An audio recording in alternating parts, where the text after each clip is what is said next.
Olá, aqui é o Matheus Santana e eu acho difícil você ainda não ter notado, mas de forma geral, essa vida moderna que nos traz tantas coisas boas também está adoecendo a mente de muitas pessoas silenciosamente. E essa não é simplesmente a minha opinião, não. Essa é, na verdade, a conclusão de um dos psicólogos sociais mais respeitados do mundo, que é o Jonathan Haidt. Ele tem estudado há anos como as novas gerações estão sendo impactadas pelas redes sociais. E quando você conhecer a visão dele sobre isso, vai ser difícil não ficar preocupado. Segundo o Jonathan, a gente está vivendo um experimento gigante. Só que o detalhe é que ninguém pediu para participar. É como se uma geração inteira tivesse sido jogada num teste, sem manual de instrução, sem aviso e sem nenhum preparo. E esse teste, segundo ele, começou justamente com os millennials, que é aquela galera que cresceu junto com a internet, com os primeiros celulares e depois, eventualmente, com o boom das redes sociais. Agora, a primeira geração que realmente atravessou a adolescência, já mergulhada nesse universo de internet super rápida, smartphones e redes sociais, foi a geração Z. Até porque boa parte deles ainda era adolescente em 2020. Já os milênios, como eu e talvez até você, ainda pegamos o início dessa transição, ou seja, aquela era da internet de escada, do MSN, Orkut, etc. Só que a gente ainda viveu uma parte da nossa vida na era analógica.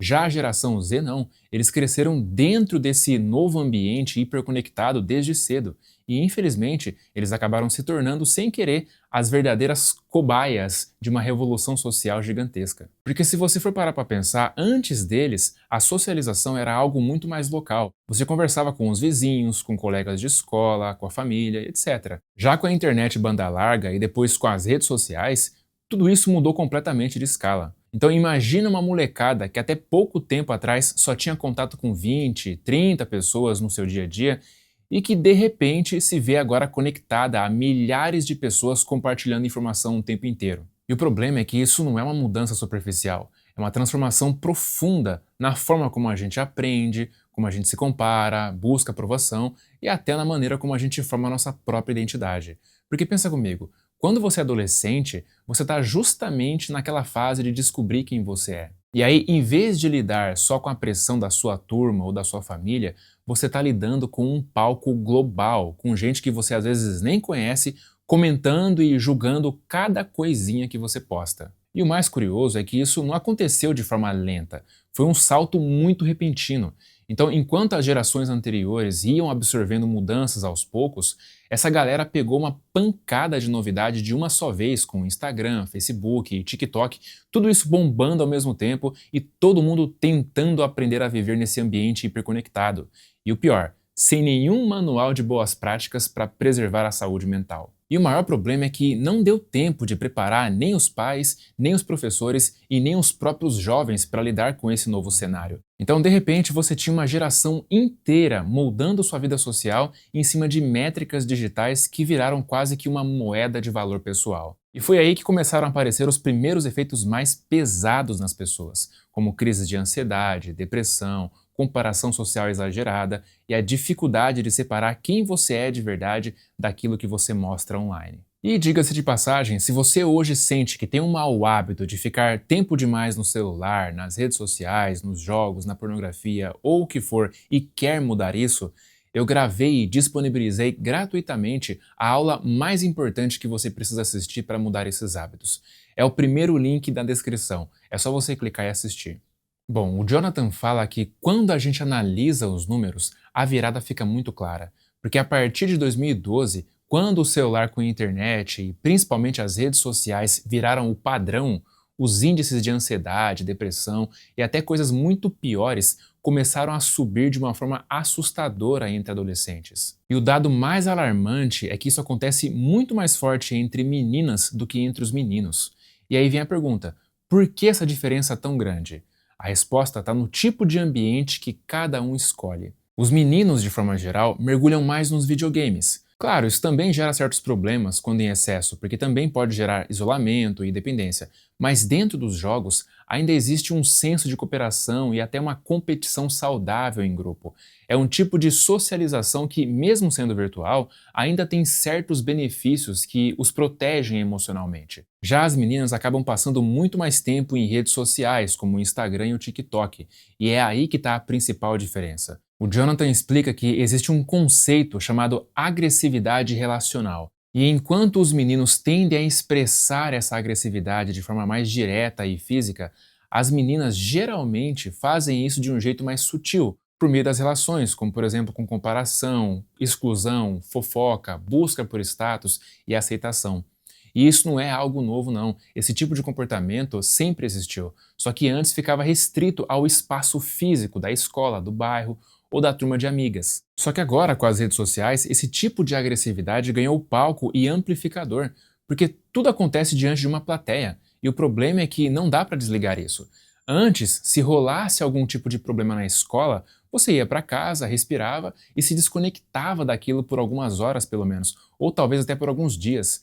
Mas hoje as coisas ficaram bem mais difíceis, porque a oportunidade de ver o que estão falando sobre você ou de ver o que os outros estão fazendo está a uma distância de apenas 2 toques na tela. E o problema é que o cérebro interpreta a exclusão social e a humilhação pública da mesma forma que a dor física. Então, o impacto disso para uma menina adolescente que ainda está com o cérebro e a própria identidade se formando é enorme. Enquanto isso, os meninos, apesar de também sofrerem, eles encontram nos jogos uma espécie de abrigo temporário. Porque apesar deles brigarem e enfrentarem conflitos dentro desse ambiente, pelo menos ali eles também pertencem a um time, têm parceria e um senso de propósito de cumprir uma missão junto. Já as meninas, por outro lado, estão muito mais expostas a um tipo de validação social que nunca pausa, onde o valor delas parece estar sempre sendo medido por aparência, popularidade e aceitação. E é por isso que, emocionalmente, elas acabam pagando um preço muito mais alto. E o mais surpreendente é que nada disso aconteceu por acaso, porque assim, o aumento da ansiedade, da comparação e da dependência digital não foi planejado como um ataque à saúde mental das pessoas, mas acabou sendo uma consequência direta do modelo de negócio das redes. Porque para essas empresas, quanto mais tempo você passa dentro da plataforma, mais dados elas coletam e mais anúncios elas vendem. O problema é que para manter você lá dentro o máximo de tempo possível, elas precisam transformar aquele ambiente digital em algo irresistível para o cérebro humano. Então, por trás de cada curtida, de cada notificação e de cada scroll infinito, existe uma engenharia psicológica pensada exclusivamente para prender a sua atenção o máximo possível. E isso começou lá atrás, no chamado Laboratório de Tecnologia Persuasiva da Universidade de Stanford, onde alguns engenheiros começaram a estudar como o design das plataformas podia influenciar o comportamento humano. E o curioso é que muitos dos caras que passaram por lá depois foram trabalhar no Facebook, no Instagram, no YouTube, enfim, nas grandes redes que a gente usa até hoje. E o intuito desse laboratório sempre foi muito simples: transformar a experiência digital em algo tão envolvente de modo que o cérebro das pessoas não quisesse mais sair dali. E para isso eles aplicaram os mesmos princípios que são usados em cassinos, como por exemplo o conceito de recompensa variável, que basicamente é quando você não sabe quando vai ganhar a próxima recompensa, e é justamente essa incerteza que te mantém preso àquele sistema. No caso das redes sociais, essa recompensa pode ser um like, um comentário, uma mensagem nova ou um vídeo diferente que você viu. E cada uma dessas coisinhas libera uma dose de dopamina que te faz querer mais e mais daquilo. Agora, só pensa o que isso faz num cérebro adolescente que ainda está em formação e naturalmente busca aprovação, novidade e conexão social. É como colocar uma criança dentro de um parque de diversões com estímulos infinitos. Só que o problema é que esse sistema não foi feito para ser usado com equilíbrio. Ele foi feito para te viciar, mesmo que isso te custe sua saúde mental. E isso explica porque tanta gente sente uma espécie de abstinência quando tenta se desconectar. Porque não é que você fica só entediado sem o celular. O seu cérebro realmente sente falta daquilo, assim como um viciado sente falta da droga. E é por isso que, se você não se policiar, quando você menos perceber, você já vai estar lá abrindo as redes sociais sem nem se dar conta e passando horas lá dentro como um zumbi. E não é que você é indisciplinado, é que o sistema foi desenhado para ser irresistível para o seu cérebro. E o motivo de tudo isso ter atingido essa nova geração com tanta força tem a ver com o jeito como ela foi criada na infância. O Jonathan fala que antes mesmo do smartphone dominar o dia a dia, as crianças já vinham sendo criadas de um jeito muito diferente das gerações anteriores. Porque lá pelos anos 2000 começou uma virada silenciosa na forma como os pais educavam os filhos. A intenção deles era boa, claro, porque todo mundo queria proteger os seus filhos.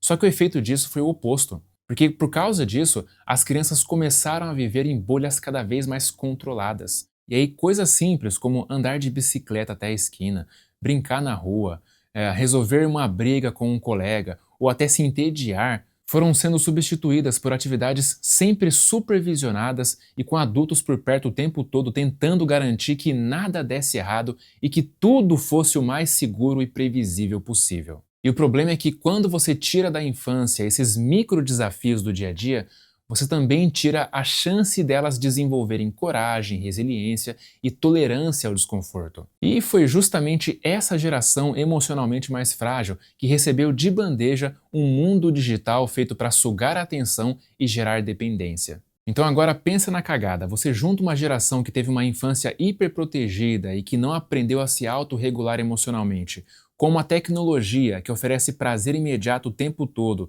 e oportunidades infinitas de se comparar, de ser julgado, etc. Cara, você vai ver que essa é a receita perfeita para ansiedade e depressão. E o problema é que a lógica das redes sociais ensinou as pessoas a interagir só com quem pensa igual a elas. Portanto, qualquer opinião contrária, para elas, passou a ser vista como uma ameaça pessoal. E aí, em vez de discutir ideias, a tendência delas passou a ser atacar, cancelar ou simplesmente se afastar. Só que o reflexo disso vai muito além da internet, porque essa dificuldade de lidar com um conflito real acabou vazando para fora das telas. Tanto é que não é difícil você ver gente que evita até conversar olhando no olho, que termina relacionamento por mensagem e por aí vai. Então, no fundo, as relações ficaram mais frágeis e mais superficiais, principalmente porque tudo passou a ser guiado por um algoritmo numa tela. Agora, o Jonathan não fala tudo isso para pintar um cenário catastrófico sem saída. Pelo contrário, ele deixa claro que ainda dá tempo de corrigir muita coisa, só que isso exige pelo menos 3 mudanças importantes na rotina. A primeira delas é que ele defende que criança nenhuma deveria ter smartphone antes dos 14 anos e redes sociais antes dos 16, porque o cérebro nessa fase ainda está em formação e jogar uma criança dentro de um ambiente que funciona como um cassino digital é basicamente como dar um carro para quem não sabe dirigir e torcer para aquilo dar certo. A segunda coisa é reintroduzir a liberdade e os desafios que foram perdidos. Ou seja, deixar as crianças brincarem ao ar livre, resolverem pequenos problemas sozinhas e se frustrar de vez em quando. Porque são nessas pequenas doses de desconforto que o cérebro aprende a se regular e a lidar com o mundo de verdade. E o terceiro ponto é tentar reconstruir um senso de comunidade e de presença com elas, o que inclui criar espaços, tanto na escola quanto em casa,